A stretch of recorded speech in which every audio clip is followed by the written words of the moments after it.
আরাপ এবার বলে উঠল, এখন কষ্ট হলেও এখানে রাতটা কাটাতে হবে বউ। তোমার বাড়ি থেকে অনেকটা দূরে চলে এসেছি।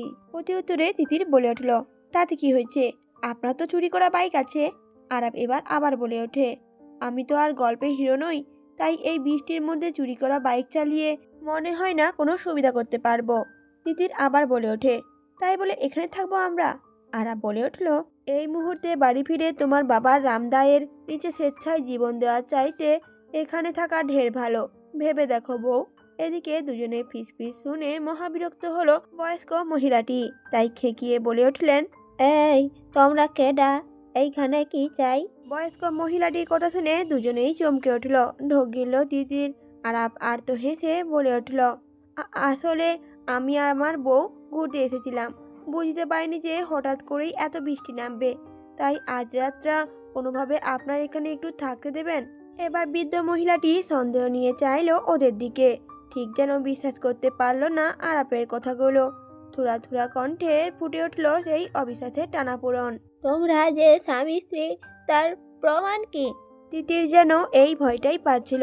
ভেজা পাঞ্জাবি হাতাটা দু হাত দিয়ে টানলো আরাপের। মানুষটা ফিরে চাইতে মৃদু স্বরে বলল তিতির, এখনো সময় আছে, ফিরে চলুন এখান থেকে। আরাপ অধৈর্যরা আরো একবার দুপাশে সরিয়ে ফেললো। তারপর তিতিরকে সম্পূর্ণ উপেক্ষা করে সামনে চাইলো। পরপর চোখ নামিয়ে ভীষণ দুঃখী দুঃখী কণ্ঠে আওড়ালো আরাপ, আমার বউ 2 মাসের প্রেগনেন্ট, বৃষ্টিতে ভিজে শরীরটা না খারাপ হয়ে যায়, তার উপর আপনি প্রমাণ চাইছেন? আচ্ছা বেশ। থামলো আরাপ, ঘাড় ঘুরিয়ে তাকালো বিস্ময়ে চোয়াল মাটিতে ঝুলিয়ে থাকা তিতিরের দিকে। পরপর ফট করে বলে উঠল, গেদুর মা, একটু বমি করে দেখাও তো, নয়তো উনি বিশ্বাসই করতে চাইছেন না যে আমরা বিবাহিত। অল্প বয়সেই মেয়ে বিয়ে করে বিপদেই না পড়লাম। ছে। তিতিরের চোখগুলো বড় বড় হয়ে গেল আরাপের কথা শুনে। বমি না করলেও কেসে উঠল সহসাই। আরাপের মিথ্যেগুলো হজম করতে বেগ পেতে হলো ওকে। মুহূর্তের মধ্যেই কান দুটো যেন হ্যাং হয়ে গেল তিতিরের। মনে মনে সখানিক গালাগালি দিতে লাগলো আরাপকে। এসবের মাঝেই বৃদ্ধ মহিলাটি নরম সুরে বলে উঠল, আহারে, পোয়াতি বউ লইয়া বাইরে খাড়াইয়া রইছ কেন? আইও, ভেতরে আইও। ব্যবহারে এমন পরিবর্তনে তবদা খেয়ে গেল মেয়েটা। বৃদ্ধার ঘরের ভিতরে ঢুকতেই আরাপ চাইলো ওর দিকে, ঠোঁট জুড়ে চাপা হাসি। এতক্ষণ চুপ করে থাকলেও এবার বেশ ফুঁসে উঠল তিতির। আঙুলটা ঘুরাতে ঘুরাতে দাঁতে দাঁত পিষে দিশেহারা কণ্ঠে আওড়ালো তিতির, ছাগলের 3 নম্বর বাচ্চা, উজবুকের ঘরে উজবুক, আমি প্রেগনেন্ট। বৃষ্টি বাড়তেই কমলো দমকা হাওয়া। ধরণীতে সিক্ত হলো এক আকাশ ভাঙা বর্ষায়। ভেজা পাঞ্জাবিতে টিনের ঘরে বারান্দায় দাঁড়িয়ে আছে আরাপ। চওড়া পুরুষালী বুক, পিঠে লেপটে আছে শুভ্র সুতির কাপড়, আর হাতে ঘড়ির কাছের ফোটায় ফোটায় রয়েছে জলকণা। অন্য হাতে ফোন। তৈয়ব কল করেছিল একটু আগে। হুটহাট এত রাতে কোনো জরুরি কাজ না থাকলে তৈয়বকে কল করার মানুষ নয়। আরাপের চিন্তা হলো। শুভ্র ললাটময় কুচকে এলো আশঙ্কায়। ঠোঁটে ঠোঁট পিষে ডায়াল প্যাডে ঢুকতেই তখনই বারান্দায় এসে দাঁড়ালো একজোড়া নগ্ন পা। পাইলে রিমঝিম শব্দ শুনতেই থামলো আরাপ। জলজলে স্কিনে আলোটা ঘুরিয়ে পিছনে চাইলো।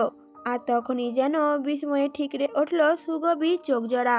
সতর্কিত খেই হারিয়ে অমূলক চেয়ে রইল সম্মুখে দাঁড়ানো রমণীর পানে। রমণীটি পরনে রয়েছে সুতির শাড়ি, যদিও মেরুন রংটা ফ্যাকাশে হয়ে গেছে। বহু বছরে পুরানো ভাবটা হুটোপুটি খাচ্ছে আঁচলের ভাঁজে। তবুও কি স্নিগ্ধ তিতির।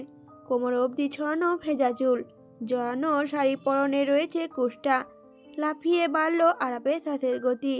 মহাবিষ্টের ন্যায় গুলিয়ে ফেললো কথা। কোনো মতে ঠোঁট নেড়ে শুধালো, তুমি হঠাৎ শাড়ি কোথায় পেলে? পায়ের পাতা হতে চোখ তুলল তিতির। টাগর নয়নে বিস্ময় নিয়ে প্রশ্ন ছুড়ল, কেন, আপনিও কি পরবেন? বুড়িমা আমাকে এটা বের করে দিল তো, আপনি চাইলেও আপনাকে একটা দেওয়ার জন্য বলতে পারি, বলবো? তিতিরের কথা শুনে সাথে সাথে থতমত খেয়ে গেল আরাপ। এই শুরু হলো তার বইয়ের তেরা তেরা উত্তর। ব্যাপারটা সবে জমেছিল, আর তার আগেই হাওয়ায় ছেড়ে দিল রোমান্টিক মুডটুকু। টিনের চালের ওপাশে চাইলেই দৃশ্যমান হলো মেঘে ঢাকা আকাশ। আরেক দফা বৃষ্টির বিশেষ প্রস্তুতি নিচ্ছে। সেদিকে চোখ ঘোরালো আরাপ, বলল, হে খোদা, আমার বউয়ের মুখে কি আমার নানি শাশুড়ি মধু ঢালতে ভুলে গিয়েছিল? তিতির সাথে সাথে প্রত্যুত্তর করে উঠল, এই এই এই, এক সেকেন্ড এক সেকেন্ড, মুখে মধু ঢালতে ভুলে গিয়েছিল মানে? আপনি কি বাই এনি চান্স আমাকে ইনিয়ে বিনিয়ে তেতো মুখে বললেন। তিতিরের কথা শুনে ঘুরে তাকালো আরাপ, বুকে দুহাত গুজে বলে উঠল, আগে না, তেতো মুখে হবে তবলার বউ, আর আমার বউয়ের মুখ দিয়ে তো শুধুমাত্র ডাবর হানি ঝরে। এখন আমি সেই হানি হাতে রাখবো না বাটিতে রাখবো সেই নিয়ে মহা টেনশনে আছি। তুমি আমায় একটু বলে দাও তো বউ, আমি কোথায় রাখবো? আরাপের কথা শুনে তিতিরে বম্ব তালু অব্দি চলে উঠল। তর্জনী তুলে হিসিয়ে বলে উঠল, এই শুনুন, আপনি যতই বড়ই এমপি হন না কেন, আমাকে অপমান করলে কিন্তু আমি আপনাকে। বাক্যে শেষে দাঁড়িয়ে পড়ার আগেই মুখের কথা টেনে নিল আরাপ। এগিয়ে এসে ধপ করে ধরে ফেলল তিতিরে তুলে রাখা আঙুলটা। পরপর বলে উঠল, আহা, আমি বলছি কি করবে? এখন তো মিথ্যে মিথ্যে বাবা হয়েছি, তখন না হয় সত্যি সত্যি বাবা বানিয়ে দিও। আরাপের কথা শুনে তো সত্যি সত্যি বিষম খেলো মেয়েটা। তিতিরকে এভাবে কাছতে দেখেই ঠোঁট টিপল আরাপ, মাথা চাপড় দিয়ে বলে উঠল, এই দেখো, বিষম খেলে নাকি? আশ্চর্য, আমি ছাড়া আমার বউকে কোনো হতচ্ছাড়া এভাবে মিস করছে যে এইভাবে বিষম খেলো। তিতির এবার কাছতে কাছতেই আগুন চোখে চাইলো আরাপের দিকে, কোনো মতে নিজেকে ঠিক করলো। ওটা হেঁচকি উঠলে মানুষ বলে। আরাপ প্রতি উত্তরে বলে উঠল, কিন্তু আমি তো বিষম খেলে বলি, তোমার বর ইউনিক কিনা? তিতির চোখ খিচল, বুকে হাত দিয়ে দম নিল কয়েকবার। না, এখন কাশি ছাড়াই একটু শ্বাস নিতে পারছে সে। আরাপকে তো পরে দেখে নেবে সে, আগে নিজেকে তো ঠিক করে নিক। ঠিক তখনই বৃদ্ধ এলো বারান্দায়, হাতে গরম দুধের গ্লাস। এক পলক ভিজে জবজবে আরাপকে দেখে তিতিরের দিকে চাইলেন, বললেন, এই নাও বউ, গরম দুধ, এক ঢোকে খাইয়া লও দেখি। পোয়াতি মানুষ বৃষ্টির গায়ে লাগাইছ, জ্বর টর না আইলে হয়। বৃদ্ধ মহিলাটি কথা শুনে তিতির আলতো করে হাসলো, হাত বাড়িয়ে ধরলো দুধের গ্লাসটা। এমন পরিস্থিতি, না পারছে সত্যিটা বলতে আর না পারছে মিথ্যাটা গিলতে। পাশেই দাঁড়িয়েছিল আরাপ, আগে পিছে না ভেবেই জিজ্ঞেস করে বসলো, আর আমার দুধের গ্লাস? বৃদ্ধ এবার বিরক্ত চোখে চাইলো ওর দিকে। কুচকে যাওয়া কপালে চামড়ায় ভাঁজ পড়লো অমনি। খ্যাক করে শুধালেন, তুমিও কি পোহাতি? আরাপ হতভম্ব হলো, ব্যাকুল বনে মাথা নাড়ালো দুপাশে। বৃদ্ধ মহিলাটি আবার বলে উঠল, তাহলে তুমি দুধ খাইয়া কি করবা? এমনিতেও তো মহিষের মতো শরীর, আর বউডাহে দেহ, শরীরে হাড্ডি ছাড়া কিছুই নাই।